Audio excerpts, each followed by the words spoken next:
Students, physics में आपका topic चला था बल तथा गति के नियम। पिछले टर्म में हमने आपको बताया था बल क्या होता है, बल कितने प्रकार के होते हैं। ठीक है, दो प्रकार के, संतुलित बल, असंतुलित बल। आफ्टर दिन मैंने आपको अंतर में बताया था। फिर उसके बाद मैंने आपको बताया गति के नियम, गति के 3 नियम बताए थे। प्रथम नियम जिसे हम जड़त्व का नियम भी बोलते थे, इससे रिलेटेड हमने जड़त्व की परिभाषा ही बताई थी आपको। दूसरा नियम बताया था, फिर उसके बाद तीसरा नियम बताया, जैसे क्रिया प्रतिक्रिया का नियम भी बोलते हैं। पिछले लास्ट वीडियो में हमने आपको इतनी चीजें बताई थी। उसी के आगे चलते हम आपको बल की केवल परिभाषा बताते हैं, बल क्या है, इसके मात्रक क्या होते हैं। बल तो आप लोगों को पता था बल क्या होता है। बल वह बाह्य कारक, धक्का या खिंचाव है जो किसी वस्तु की स्थिति को परिवर्तित करता है या परिवर्तित करने का प्रयास करता है। ठीक है, जब हमने न्यूटन का दूसरा नियम बताया था तो हमने बताया था गति का दूसरे नियम में किसी पिंड पर लगाया गया बल उत्पन्न द्रव्यमान, उत्पन्न त्वरण और द्रव्यमान के गुणनफल के बराबर होता है। जो F होता है बल, वो बराबर होता है द्रव्यमान गुणे त्वरण। बल किसके बराबर हमने बताया, द्रव्यमान गुणे त्वरण।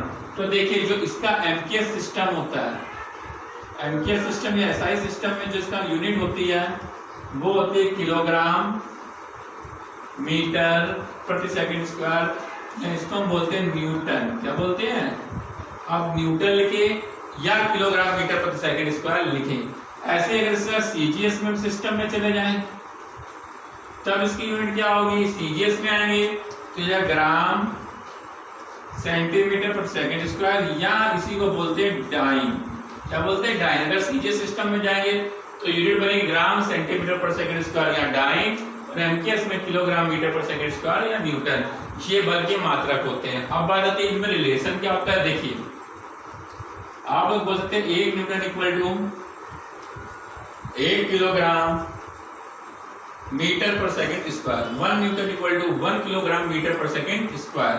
तो जब आप इसमें चलेंगे इसको लिखेंगे 1 किलोग्राम को 1000 ग्राम, मीटर को आप लिखेंगे 100 सेंटीमीटर पर सेकंड स्क्वायर। जब इसको आप मल्टीप्लाई करेंगे तो ये आपका 1 लाख हो जाएगा। क्या हो जाएगा, 1 लाख ग्राम सेंटीमीटर पर सेकंड स्क्वायर। देखिए 1 न्यूटन के इक्वल चल रहा है। इसको आप इसे 10 पावर 5 ग्राम सेंटीमीटर पर सेकंड स्क्वायर बोले, या क्या बोले, डाइन। तो जो 1 न्यूटन और डाइन में रिलेशन आएगा वो क्या आएगा, 1 newton equal to 10 power 5 dyne. या इसको हम इस तरह से बोल सकते हैं 1 dyne equal to 10 to power -5 newton. 1 dyne equal to 10 to the power -5 newton, यानी 1 newton equal to 10 power 5 dyne, या 1 dyne equal to 10 power 5 newtons. तो ये न्यूटन्स क्या था, यूनिट थी। ठीक है, न्यूटन और डाइन में समझ। तो बताया बल क्या था, द्रव्यमान और त्वरण का गुणनफल। मात्रक बात करेंगे, एमकेएस सिस्टम में मात्रक kilogram metre per second square होता है या न्यूटन, सीजीएस में ग्राम सेंटीमीटर पर सेकंड स्क्वायर या डाइन होता है। न्यूटन और डाइन में मैंने डेरिवेशन बताया, 1 newton equal to 10 power 5 dyne या 1 dyne equal to 10 power -5 newtons होता है। इस तरीके से मैंने बल का आपको पूरा डिटेल्स बताया। अब चलते हैं इसके आगे आप लोग को बताते हैं।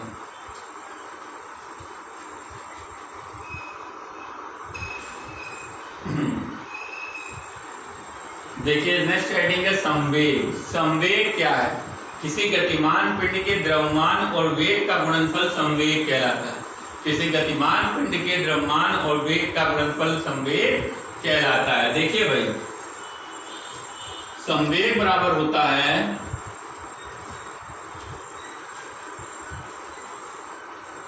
द्रव्यमान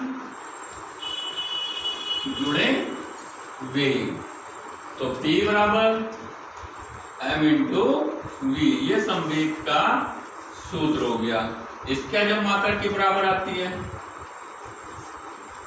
इसका मात्रक क्या होगा भाई, इसका मात्रक तो कोई दिक्कत नहीं, एमके सिस्टम में किलोग्राम मीटर प्रति सेकंड। अगर सीजीएस सिस्टम की बात करते हैं तो ग्राम सेंटीमीटर पर सेकंड कर देते हैं, किलोग्राम की जगह ग्राम, मीटर की जगह सेंटीमीटर पर सेकंड।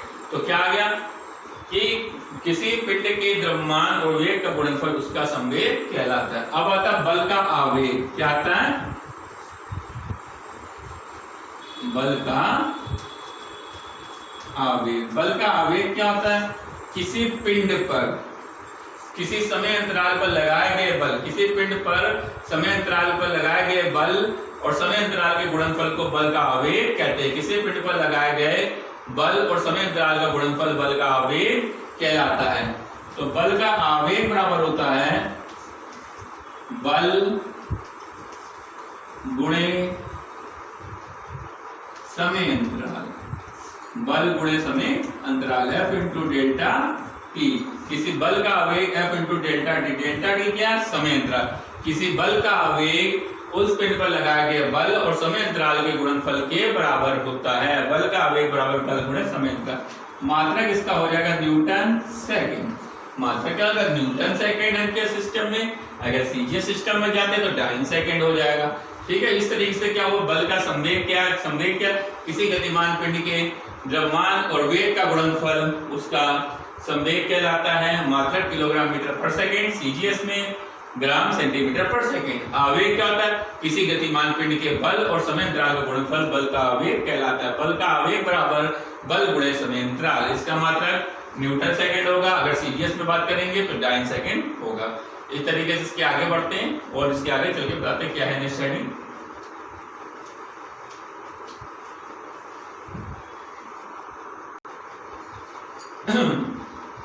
देखिए नेक्स्ट हेडिंग है संवेग संरक्षण का नियम।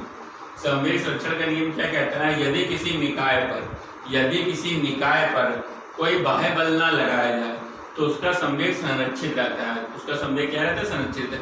यदि किसी पिंड पर कोई बाह्य बल ना लगाया जाए तो उसका संवेग क्या रहेगा? संरक्षित रहेगा।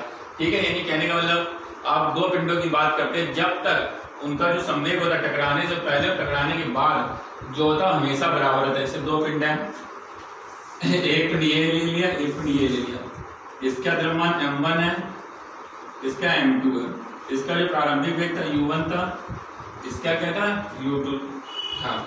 जब ये दोनों पिंड आपस में टकरा गए, यानी इस दिशा में चल रहे थे, इस दिशा में, तो इसका वेग v1 हो गया और इसका वेग क्या हो गया? v2 हो गया। ठीक है, टकराने का वेग v1 v2 हो गया। ठीक है, तो जो नियम रहता है यानी किसी पिंड पर जब तक बाह्य बल न लगाया तो उसका संवेग संरक्षित रहता है। तो कहने का मतलब यह है टकराने से पूर्व संवेग। तो टकराने से पूर्व संवेग क्या हो जाएगा? पहले वाले का m1u1 द्रव्यमान गुणे वेग, दूसरे वाले का m2u2 प्लस कर देंगे। इसके बाद टकराने के बाद वेग m1v1 और m2v2, ये दोनों हम लोगों ने क्या किए? बराबर कर लिए। अब यहाँ पे क्या किया? m1u1 ट्रांसफर कर लेंगे, m2v2 माइनस m2u2 कर देंगे। ठीक है, यहाँ पे आप क्या करिएगा? माइनस कॉमन ले लीजिएगा। यहाँ पे m1v1 माइनस u1 बन जाएगा, यहाँ पे m2v2 माइनस u2 हो जाएगा। अब देखिए वेग परिवर्तन यानी डेल्टा v से इसको लिख लेंगे और ये भी हमारा क्या हो जाएगा? ये भी डेल्टा v हो जाएगा। अब दोनों m2 इधर दोनों तरफ हमने किससे डिवाइड कर दिया? डेल्टा t से, यानी यहाँ भी और यहाँ भी। तो ये हमारा माइनस का f1 बन गया और ये माइनस का क्या बन गया? f2। ठीक है, यानी क्या किया आपने? पहले आपने कहा टकराने से पहले वेग, फिर टकराने के बाद संवेग। टकराने से पहले संवेग m1u1 m2u2, इधर क्या होगा? m1v1 m2v2। आपने एक पिंड के संवेग एक तरफ कर लिए पहले वाले, बाद दूसरे के दूसरी तरफ। यहाँ से माइनस m1 कॉमन लिया, v1 माइनस u1 या v2 माइनस u2 आ गया।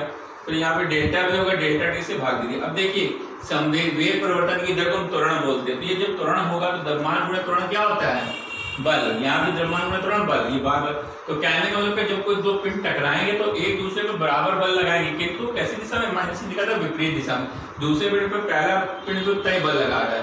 ठीक है, यदि बलों में कोई परिवर्तन नहीं, बलों की क्या दिशा परिवर्तित होती है। तो आपको मैंने बताया जो क्रिया प्रतिक्रिया का नियम वो संवेग संरक्षण के नियम पर आधारित है। क्रिया प्रतिक्रिया का जो नियम है वो किस पर आधारित था? संवेग संरक्षण के नियम पर आधारित था।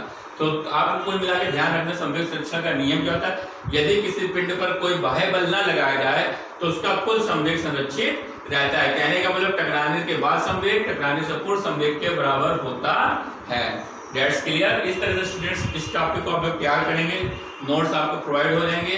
ठीक है, जो प्रॉब्लम हो वो आप लोग पूछिएगा। Okay, thank you, good day.